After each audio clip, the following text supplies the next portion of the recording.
নমস্কার, India news বাংলায় আপনাদের স্বাগত জানাচ্ছি। আমি ঋতুশ্রী মজুমদার। অযোধ্যার রাম মন্দিরে রামলালার অভিষেক অনুষ্ঠানে উপস্থিত থাকবেন প্রধানমন্ত্রী নরেন্দ্র মোদী সহ 5 জন। অনুষ্ঠানে প্রধানমন্ত্রী মোদী ছাড়াও ইউপির গভর্নর আনন্দীবেন প্যাটেল, সংঘপ্রধান মোহন ভাগবত, উত্তরপ্রদেশের মুখ্যমন্ত্রী যোগী আদিত্যনাথ, রাম মন্দিরের প্রধান আচার্য সত্যেন্দ্র গর্ভগৃহে উপস্থিত থাকবেন। 22 জানুয়ারি রামলালার চক্ষুদানের করার সময় গর্ভগৃহে উপস্থিত থাকবেন প্রধানমন্ত্রী নরেন্দ্র মোদী। পুজো অনুষ্ঠানের জন্য আচার্যদের 3টি দল গঠন করা হয়েছে। প্রথম দলটির নেতৃত্ব দেবেন স্বামী গোবিন্দদেব গিরি। আচার্যদের দ্বিতীয় দলটির নেতৃত্ব দেবেন কাঞ্চি কামাকোটি শঙ্করাচার্য বিজয়েন্দ্র সরস্বতী। এছাড়াও তৃতীয় দলে কাশী থেকে 21 জন পণ্ডিত থাকবেন। মনে রাখবেন যে বিশুদ্ধতা করার সময় গর্ভগৃহের পর্দা বন্ধ থাকে।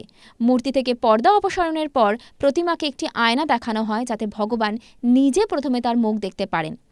আগামী মাসে অযোধ্যায় অনুষ্ঠিত হতে যাওয়া রাম মন্দিরের অভিষেক অনুষ্ঠানকে সামনে রেখে শহরের একটি প্রধান সড়ককে সাজানো হয়েছে। সূর্য থিমযুক্ত সূর্য স্তম্ভ দিয়ে সজ্জিত করা হচ্ছে। প্রতিটি স্তম্ভ 30 ফুট উঁচু। একটি আলংকারিক বৃত্ত রয়েছে, যা রাতে আলোকিত হলে সূর্যের মতো দেখায়। উত্তরপ্রদেশ পাবলিক ওয়ার্কার্স ডিপার্টমেন্টের পিডব্লিউডির অযোধ্যা বিভাগের একজন ঊর্ধ্বতন কর্মকর্তা বলেছেন যে ধর্মপথ সড়কে এই ধরনের 40টি স্তম্ভ স্থাপন করা হবে, যা নতুন ঘাটের কাছে লতা মঙ্গেশকর চককে অযোধ্যা বাইপাসের সাথে যুক্ত করবে।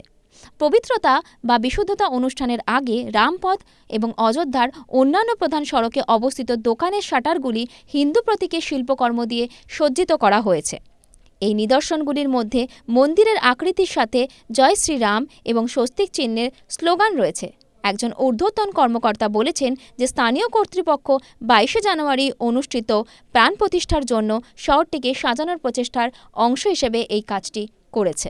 ইন্ডিয়া নিউজ বাংলার সাথে যুক্ত থাকুন আর দেখতে থাকুন বিশেষ বিশেষ খবর।